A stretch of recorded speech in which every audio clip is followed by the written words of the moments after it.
नमस्कार, आप देख रहे हैं वीके न्यूज। मैं हूं दिवाकर विक्रम सिंह।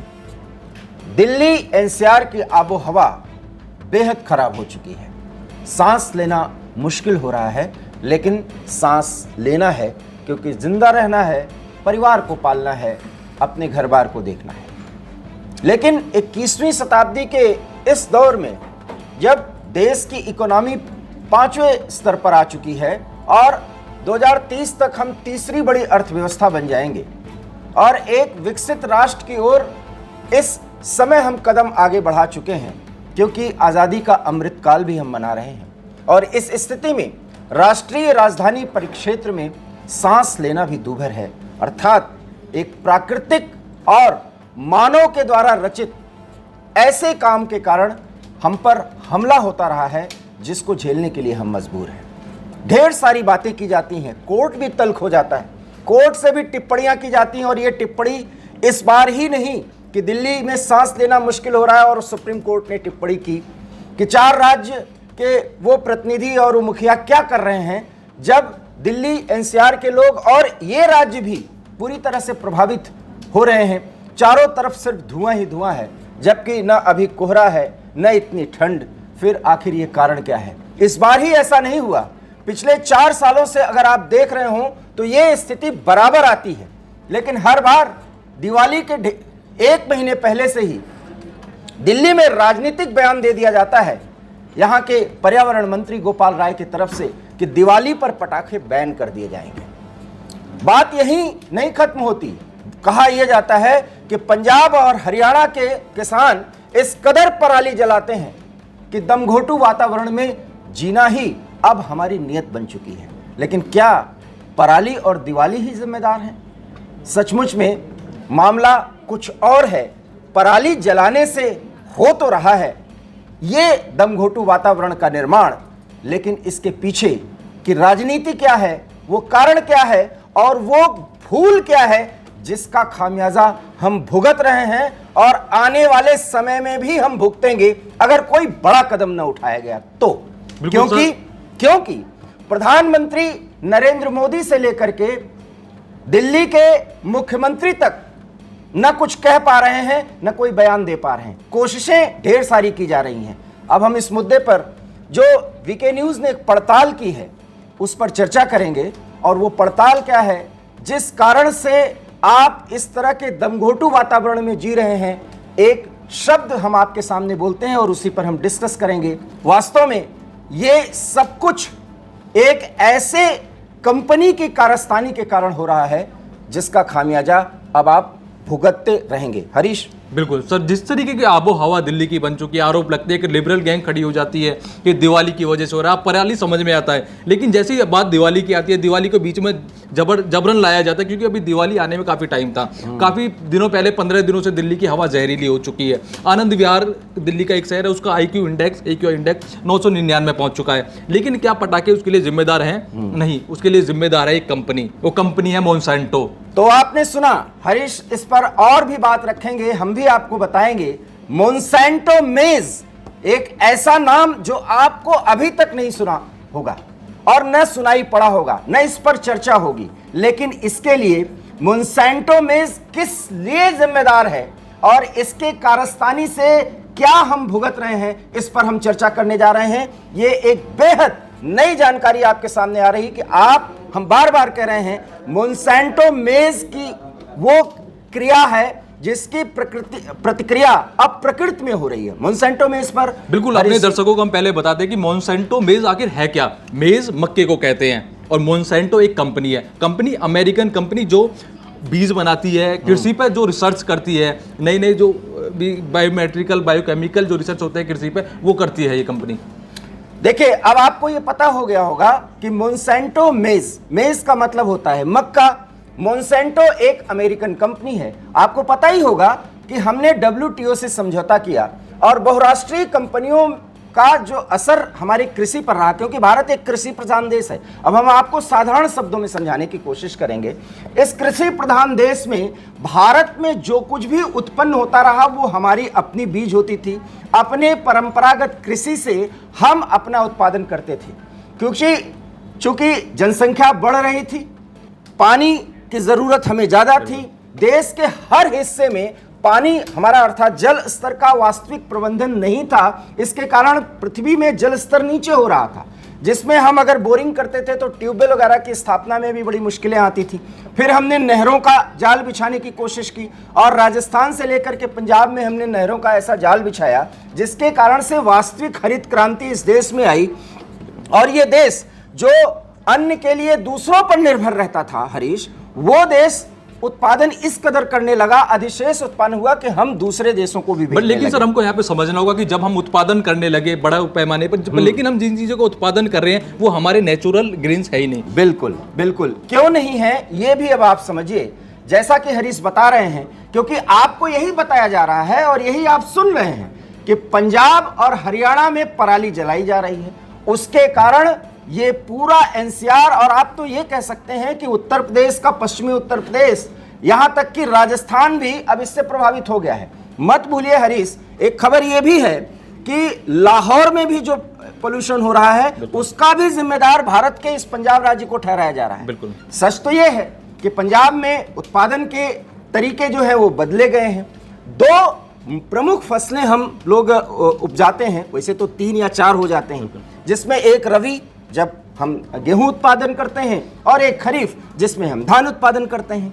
लेकिन आपको पता होगा कि पंजाब के क्षेत्र में और हरियाणा के क्षेत्र में फसलों का उत्पादन और वहां पर जिस तरीके से उर्वरकों का इस्तेमाल किया गया और जिस तरह से नहरों का जाल बिछाया गया, तो पानी की जब उत्पादन, पानी की जब उपलब्धता हो गई, उसके बाद कृषि में परिवर्तन किया गया।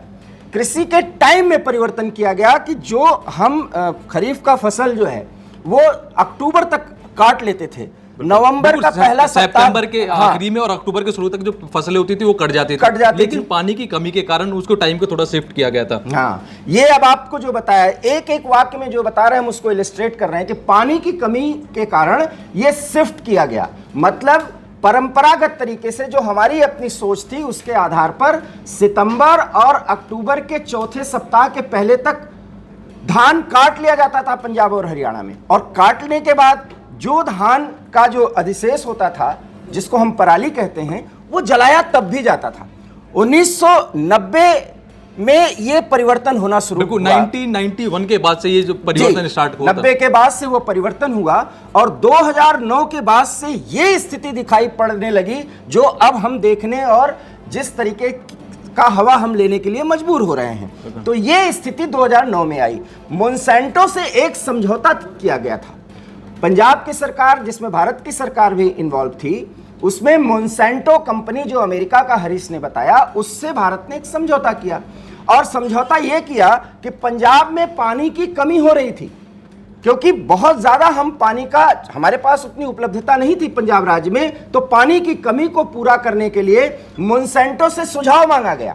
हमारे अपने लोकल वैज्ञानिकों पर हम लोगों ने तरजीह नहीं दी। जब मोनसेंटो ने सुझाव दिया तो मोनसेंटो एक बहुराष्ट्रीय कंपनी थी, उसको अपना फायदा दिखा और हरीश सुझाव की एवज में भी उसने मोटी रकम ली होगी। बिल्कुल, वो तो खैर अभी गर्भ के कोख में कि क्या हुआ होगा, अब देखिए जो सुझाव दिया, सुझाव में मेज मतलब मक्के का बीज, मक्के का उत्पादन करने के उसने सुझाव दिया कि इस खरीफ और रबी के फसल के बीच में आप मक्के का उत्पादन बिल्कुल, क्योंकि जो यूरोपियन कंट्रीज है, अमेरिका हो गया, ब्रिटेन हो गया, उधर मक्के की खपत ज्यादा है। वो चाहते थे कि कोई ऐसा इंपोर्टर हमें बने जो हमें सस्ते दामों पे मक्का प्रोवाइड करा दे। बिल्कुल, तो उन्होंने बीज दिया। अब देखिए भारत में ऐसा सस्ता मक्का दिया गया बीज के रूप में कि भारत में उत्पादन हो, दिखे ये कि इसमें पानी की कम लागत खपत होती है। उसका लागत क्या आएगा वो भी हम आपको बताएंगे। खपत पानी की कम होगी तो पंजाब में यह सुझाव आया कि आप मक्का की बुआई करिए क्योंकि यह पानी कम लेता है। तो इससे बचत तो हुई क्योंकि नहरों का पानी या ट्यूबवेल का पानी की जरूरत कम होती क्योंकि मक्के के उत्पादन में पानी की कम होती है खपत। लेकिन एक बड़ा नुकसान हरीश हो गया, वो कि जब मक्का लगाया गया, मक्के की फसल आपको पता होगा कि बड़ी होती है, तो वो जमीन से पानी खींचने लगी तो जिस जल स्तर को हम बाहरी जल स्तर को बचाने की कोशिश कर रहे थे, अब हमारे भूगर्भ अर्थात पृथ्वी के नीचे जो जमीन थी, जो पानी था, उसकी खपत ज्यादा होने लगी और पंजाब में जल स्तर बहुत नीचे चला गया। मतलब अगर ट्यूबवेल और इस तरह के किसी नलकूप का अगर बोरिंग करनी होती थी तो जल स्तर नीचे होने के कारण उसकी व्यवस्था चौपट हो गई। अब उसका एक और नुकसान हुआ हरीश, जो मक्का उत्पादन किया जाता था वो पशुओं के खाने के लिए बेहतर था, इंसानों के लिए नहीं, और उसमें जो लागत लगती थी उससे भी कम में वो यूरोपीय देशों को भेजा जाने लगा। तो इससे किसान को भी कोई फायदा जो नहीं हुआ। मोनसेंटो ने जो बीज दिया था इंडिया को, जो इंडिया के पास जो ओरिजिनल हमारी मूल मक्का होती है वो 120-130 दिन में जाके कटती है, बड़ी होती है, लेकिन मोनसेंटो ने जो बीज दिया वो 80 से 90 दिनों में तैयार हो जाता था। चूंकि मैंने आपको बताया कि रबी से और खरीफ के फसल के बीच में इसको एक तीसरे फसल चक्र के रूप में इस्तेमाल करना था ताकि पंजाब के किसानों की आमदनी बढ़े। आमदनी उनकी कितनी बढ़ी है हमने आपको बताया, क्योंकि फायदा ज्यादा उस कंपनी को या पश्चिमी देशों को हुआ जो मोनसेंटो मेज के तहत मेज को हमारे देश से मंगाते थे, क्योंकि उनको पशुओं के आहार के रूप में देना था। उससे भारत को पंजाब के मक्के के अधिशेष उत्पादन में कोई फायदा नहीं हुआ और जल स्तर जो है हमारा नीचे चला गया। अब अगला नुकसान क्या हुआ, जिस दमघोटू वातावरण में हम जी रहे हैं, क्योंकि क्रॉप बहुत ज्यादा होती थी, बड़ी होती थी, पानी का वो ज्यादा स्क्वीज करती थी, अपने को मतलब सोखती थी। जब कटिंग के बाद उसको जलाया जाने लगा तो आप उसमें जलने की प्रक्रिया में पराली मतलब धान का भी और मक्के का भी, इस दोनों का जो अधिशेष होता था वो खेत में जलाया जाने लगा। और खेत में जो जलाने की प्रक्रिया हुई, ये क्यों हुई इस मौसम में, क्योंकि जो धान की रुपाई होती थी उसको थोड़ा लेट कर दिया गया। जब वो लेट किया गया तो उसकी असली कटाई जो है वो अक्टूबर के तीसरे सप्ताह से चौथे सप्ताह या नवंबर के फर्स्ट वीक तक स्थिति आई, क्योंकि ये पहले अक्टूबर में कट जाता था और अक्टूबर में कोई इस तरह का मौसम नहीं बदलता था और ऐसी हवा नहीं चलती थी। अब आप सोच रहे होंगे हवा का क्या मतलब है, तो हवा जो है वो हिमालय की तरफ से आती हुई हवा, इस मौसम में ये एक प्राकृतिक भौगोलिक तौर तरीके से अगर जाने, अगर ज्योग्राफिकल तौर तरीके से समझें तो इस समय हवा चलती ही है और वो उत्तर से दक्षिण की ओर आती है। उत्तर से अगर चली तो लाहौर से होते हुए भारत के पंजाब, हरियाणा और उसके बाद वो दिल्ली तक आई। जब वो हवा चलने लगी, थोड़े वातावरण में नमी और थोड़े वातावरण में ओस की स्थिति, और इस पर देर से काटे गए धान और वो मेज मक्के का वो जो फसल जिसको जलाते हैं किसान, और जलाने के लिए मजबूर है क्योंकि कोई उनके पास ऑप्शन नहीं है। इस ऑप्शन को देने की जिम्मेदारी राज्य सरकारों की या केंद्र सरकारों की है। फिर तो उनको खेत में जलाना होगा। जब उन्होंने खेत में जलाना शुरू किया तो वो धुआं उठा। जब धुआं उठा तो ऊपर से बदले हुए मौसम में हल्की ओस और उत्तर से आती हुई हवा, और उस हवा में उस धुएं को जब खींचना शुरू किया तो अंततः जो लास्ट उसका हरियाणा के पार करने के बाद जब वो दिल्ली एनसीआर में पूरा प्रवेश किया तो दिल्ली के इर्द गिर्द के क्षेत्रों में वो एक गैस चैम्बर के रूप में पूरी तरह से संघनित हो गया। संघनित मतलब यहीं पर उसका पूरा अट्रैक्शन हो गया और इस तरीके से पूरी दिल्ली चैम्बर बन गई। अब आप समझ रहे होंगे, सुप्रीम कोर्ट भी कोई टिप्पणी कर ले, राजनीतिक दल के लोग टिप्पणी कर लें, राजनीतिक बयानबाजी कर लें, लेकिन जो गलती 1990 के बाद की और 2009 में पंजाब के किसानों के साथ लीगली एक समझौता किया गया और उसके बाद किस तरीके से फसल चक्र में परिवर्तित करने के लिए उनको प्रेरित किया गया कि फसल चक्र ही बदल गया। बिल्कुल, कई सारे फैक्टर से जो एक साथ मिले। आप हवा की बात कर लें, आप फसल चक्र की बात कर लें, या मोनसेंटो की मेज की बात कर लें। मेज क्योंकि अगर मक्का की जगह कोई और फसल होती तो शायद इतना नुकसान नहीं होता। तो अब आप समझ गए होंगे कि मक्का आया मोनसेंटो अमेरिकन कंपनी से, उसका इस्तेमाल करना हमने दशकों से शुरू किया। किसानों को फायदा मिलना था, उस मक्के से कोई फायदा नहीं, क्योंकि वो इंसानों के खाने के लिए बहुत उचित मक्का नहीं है, बहुत सूखा होता है वो पशुओं के खाने के लिए।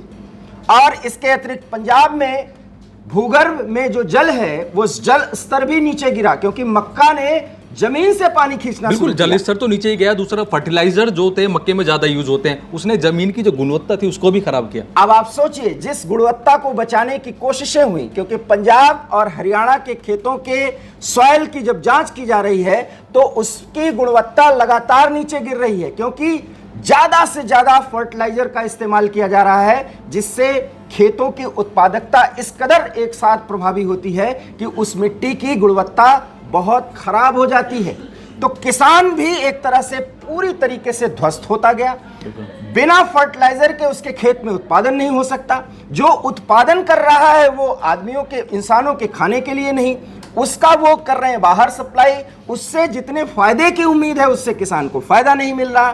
दूसरी तरफ जब वो पराली जला रहे हैं जिसमें मक्के के अधिशेष, मतलब मक्के का वो बड़ा क्रॉप का भाग बीज के अतिरिक्त, और धान का वो धान जो पहले कटता था वो अक्टूबर के तीसरे सप्ताह से कटना शुरू हुआ और नवंबर तक आया। उसके कारण से जब पराली जलाया जाने लगा तो उसके धुएं से दिल्ली गैस चैम्बर में बदलती गई। सुप्रीम कोर्ट की बातें आई। हरी साहब को याद होगा कि सुप्रीम कोर्ट ने कितनी तल्ख टिप्पणी की है, हाई कोर्ट्स की भी टिप्पणियां आई हैं, लेकिन कोई सरकार बस यही इतना कहते कि हम इस पे मिल बैठ के बात करें। गोपाल राय का एक बयान है, सुप्रीम कोर्ट ने बोला भी है कि आपके पास सॉल्यूशन है, लेकिन आप ज्ञान लेके आ जाते हैं, लेकिन इंप्लीमेंट कौन करे? इंप्लीमेंट करना, और चीज इंप्लीमेंट करना होती है। इंप्लीमेंट के लिए हरीश ये होना चाहिए कि सबसे पहले तो किसानों को मनाया जाए कि आप जैसे ही रबी की फसल अर्थात गेहूं की फसल लेते हैं तो खरीफ की फसल अर्थात धान की फसल की बुआई इस तरह से करें। बिल्कुल, जो फैक्टर्स सारे एक साथ मिले थे अब उन्हें अलग अलग भी कर दिया है, तो उसका सॉल्यूशन सिर्फ एक और सिर्फ वही है। तो इसके लिए जनजागरण चलाना होगा, क्योंकि किसानों को ये बतानी होगी कि इस तरीके से आपको नुकसान होगा, क्योंकि ये गलती पहले हमारे राजनेताओं ने ही की और उन्होंने ही किस तरीके से फसल चक्र को बर्बाद किया, और अब किसानों को इतनी जल्दी समझाना भी मुश्किल है। क्योंकि दूसरा उनका जो पूरा फैक्टर जो सेट होगा सिनेरियो कि हम सब फसल उगाएंगे, पूरी एक इंडस्ट्री बनी होगी मेज की भी, वो एक दिन से नहीं टूट सकती, क्योंकि दूसरी फसल लगाना